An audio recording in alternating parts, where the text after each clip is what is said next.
jangan digabung sama mie Bu, itu karbohidratnya udah double. Nanti kalau misalnya karbohidratnya double, nanti di sekolahnya jadi ngantuk karena nggak kenyang. Kan bisanya ada ini ya, kalau udah makan nasi ditambah mie, ditambah lontong biasanya. Nah itu bisa bikin malah ini masuk tambah kenyang. Terus fokus dan jaga mood.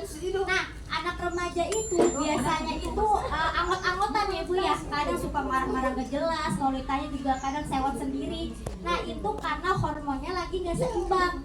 Karena pengaruh dari hormonnya, dari perkembangannya, dari masa pubertasnya. Misalnya anak kecil yang tadinya kalem tiba-tiba jadi kayak ngamuk-ngamukan. Nah, itu faktor gizi juga, gizinya juga harus terpenuhi. Kalau di piring biasanya ada nasi, ada lauknya, ada sayurnya, ada buahnya.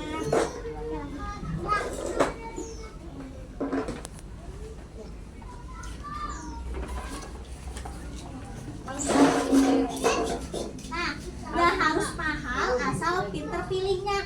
Jadi kan misalnya kalau masak itu kan biasanya bahan-bahannya mahal ya Bu ya, kayak lauk pauknya, kayak daging-dagingnya kan mahal. Nggak harus mahal Ibu, bisa tempe kan protein ya Bu ya, tempe, tahu tuh protein.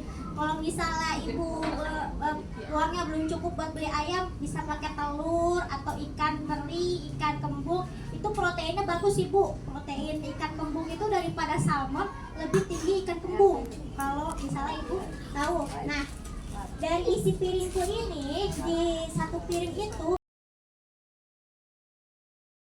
setengahnya sayur, setengahnya buah. Jadi pas, nggak lebih, nggak kurang. Nah, hindari teh.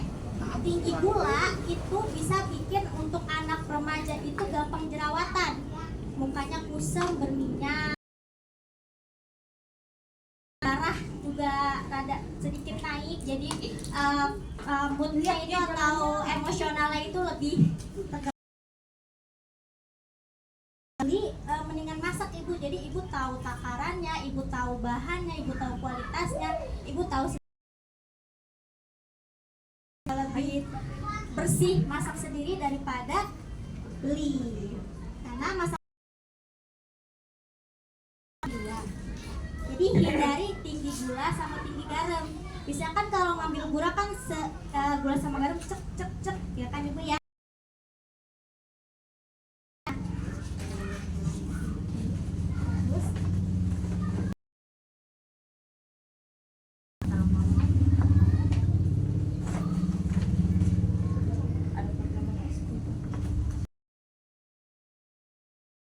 Itu biasanya ada gizi lebih sama gizi kurang. Kalau gizi lebih biasanya yang obesitas atau yang berat badannya lebih dari normal, misalnya sampai gemuk, usia masih gizi. Nah, kalau yang kurang gizi itu biasanya badannya kurang, yang bisa bikin kelayangan. Nah, itu biasanya gizinya kurang.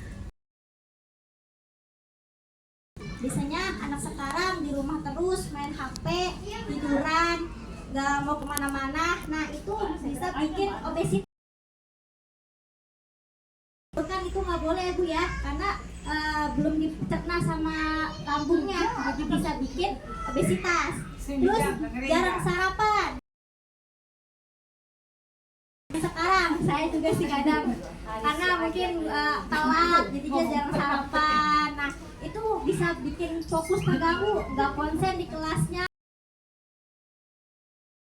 kitanya malah kemana-mana pikirannya bisa gitu, jadinya nggak fokus anak-anaknya. Terus ciki-cikian, seblak, nah itu tuh nggak baik Ibu sebenarnya.